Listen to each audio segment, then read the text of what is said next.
高級魚、アコウの激うまお刺身食べたい。お姉様方、本日はどちらまで？今日は天橋立、稲の船屋方面へ行くわよ。観光？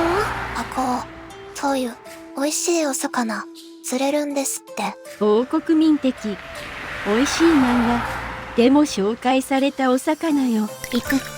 お姉様、どうやって釣りますの？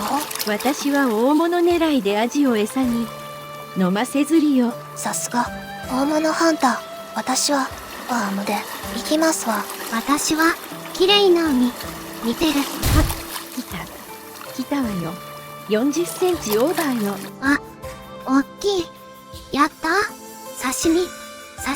釣る、即、食う。皆さんは釣果いかが？皆さんの最新釣果情報コメント欄でお待ちしてます。